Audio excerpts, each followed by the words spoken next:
ครับตอนนี้พบกันอีกแล้วนะครับ อันนี้เป็นบรรยากาศรอบๆนะครับ อันนี้มืดแล้วนะครับมืดแล้วนะครับอันนี้เต็นท์ลายทหารนะครับแล้วนี่พี่ขอบคุณ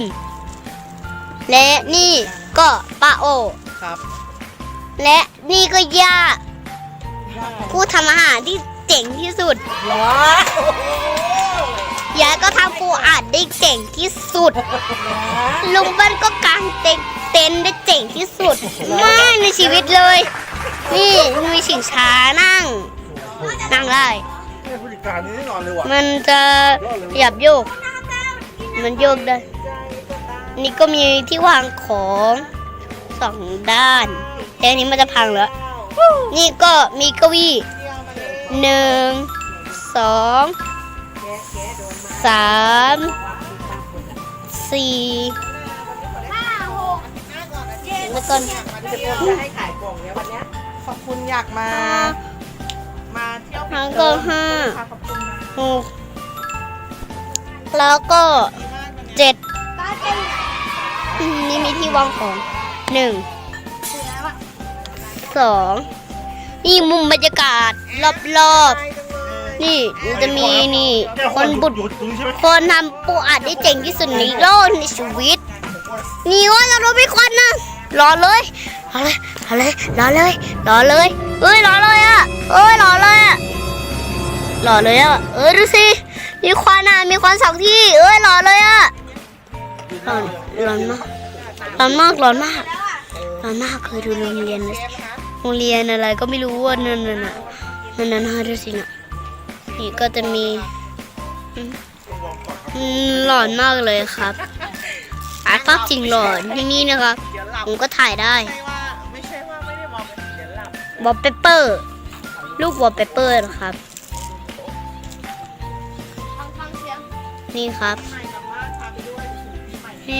บนฟ้านี่แล้วก็นี่โจมาด้วยนะครับต้องเรียกหลังคันนี้ว่านี่โจนี่โจ2 คู่8 คู่มากเป็นแบบคู่อ่ะเป็นคู่ที่สุดแล้วก็ดูห้องรอบมั่งบรรยากาศรอบนี่เป็นห้องพักมีหน้าต่างมองวิวชิวๆห้องนี้ดูเป็นประตูเข้าไปนี่เห็นห้องนี้ไหมครับห้องนี้มีห้องน้ำส่วนตัวนะครับห้องน้ำส่วนตัวเลยห้องน้ำส่วนตัวนะครับเป็นห้องน้ำส่วนตัวก็มีฝักบัวนี่เครื่องทำน้ำอุ่นนี่ก็ประตูนี่มีลูกบิดประตูถ้าใครสมมติไม่มีลูกบิดประตูนี่ก็ทำพังประตูไปเลยนี่เครื่องแฟชั่นแต่งหน้าเครื่องแฟชั่นแต่งหน้า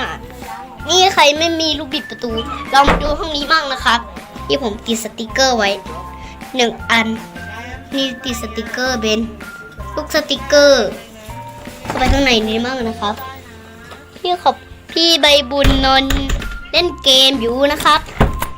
พี่ใบบุญนอนเล่นเกมฟรีไฟร์เหรอนะใครเขาจะไปเล่นเกมฟรีไฟร์กันมันรุนแรงดู YouTube เหรอให้ดู YouTube อ๋อไม่ได้เล่นเกมฟรีไฟร์ห้องน้ำส่วนตัวอยู่ตรงกลางนะครับนี่ก็มีส้วมสีดูตุ๊กชีมานานมากนี่ชีเป็นนี่ครับชีเชิญมานอนที่รีสอร์ทนี้ได้นะครับนอนรีสอร์ทนี่ก็มีคันผมราดน้ำก่อนเวอร์ชันใจเพิ่มประมาณเนี้ยที่หางกับเวอร์ชันใหม่คือดูนี่ไปเลยละนี่ก็มีประตูถ้าบอกว่านี่ฝาผนังปลามะน้ำปะการัง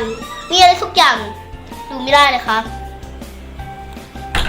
มีหมวกปิกาจูเท้าออกไปข้างนอกดีกว่าการเริ่มหนาวนะนี่ออกไปดีกว่าครับเฮ้ยนาชู นกัน เราไปชาบู นี่เครื่องดูดูจาก โอเคแค่นี้ก่อน เดี๋ยวกินยั่ว ถ้าใครชอบมานอนที่นี่ได้เลยนะครับ มานอนที่นี่ได้เลยนะครับนี่บรรยากาศฟ้า